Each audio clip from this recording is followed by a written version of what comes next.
Iya, proyek strategis tapi juga harus logis ya. Iqbal juga pemirsa, di satu Betul. sisi kita tentu bangga, salah satunya adalah proyek kereta cepat. Bangga dong publik, tapi juga di sisi lain khawatir akan membebani keuangan negara, generasi ke Betul. depan, anak cucu kita Iqbal. Karena ada keterangan tadi dari Indef, Iqbal juga wawancara Indef ya, menyampaikan bahwa Sempat diprediksi Indonesia baru bisa membayar utang ke Tiongkok 50 tahun ke depan. 50 tahun itu kalau sesuai dengan target awal 30.000 ternyata diturunkan lagi loh Eva, jadi 10.000. Jadi menarik tadi Eva bilang strategis tapi harus logis, karena jangan sampai malah miris ya. Iya, Karena ini kan untuk kepentingan masyarakat. Baik, dan Eva, pemirsa nanti kita akan bicarakan lebih lanjut. Ini sudah bergabung dengan Selamat Pagi Indonesia.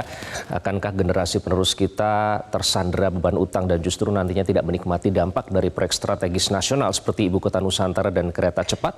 Kita langsung membahasnya bersama juru bicara Partai Keadilan Sejahtera Muhammad Khalid dan tenaga ahli utama Kedeputian 4 Kantor Staf Presiden Johannes Joko. Selamat pagi Mas Khalid, Mas Johannes. Selamat pagi Mas Iqbal, selamat pagi Mas Khalid. Assalamualaikum warahmatullahi wabarakatuh. Salam sejahtera. Waalaikumsalam warahmatullahi wabarakatuh. Semoga teman-teman dalam keadaan baik dan sehat semua. Saya ingin ke Mas Johannes dulu. Kita berbicara soal IKN terlebih dahulu ya, Mas Johannes dan Mas Khalid. Ini sudah diputuskan konsesi lahan bagi investor ini mencapai 180 tahun untuk pemberian konsesi lahan di IKN. Apa pertimbangannya sampai jangka waktu yang diberikan ini hampir mencapai 2 abad, Mas Johannes, bagi investor? Ya Mas Iqbal, mungkin bisa dilihat undang-undangnya dulu begitu Mas. Dibaca dengan lebih detail. Tadi juga sudah disampaikan di VT sebelumnya bahwa terkait penggunaan hak guna bangunan, hak penggunaan lahan, itu kan bukan kalau diakumulasi semua ya tentu menjadi 180 tahun.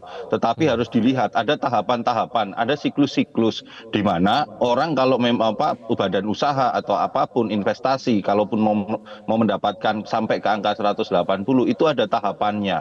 Dan tahapan ini yang sejatinya harus disampaikan kepada masyarakat, tidak hanya sekedar dikemas menjadi satu angka yang bombastis 180 tahun dan itu seolah-olah tanah diberikan kepada pengusaha. Itu Mas yang harus masyarakat harus bisa dijelaskan secara lebih detail, karena tahapannya kan ada. Kalau memang dia sudah mendapatkan izinnya berapa tahun pertama itu harus memastikan kalau sudah jalan, lalu bisa mengajukan lagi setelah jalan berikutnya sudah dipastikan mengajukan sampai siklus yang kedua. Semua ini kan sebenarnya ujungnya adalah untuk memberikan kepastian kepada investor, kepada mereka yang ingin berinvestasi di ibu kota negara. Konteksnya bagaimanapun juga membangun itu membutuhkan satu kepastian, dan dalam konteks kepastian itulah pemerintah hari ini memberikan jaminan melalui undang-undang itu Mas.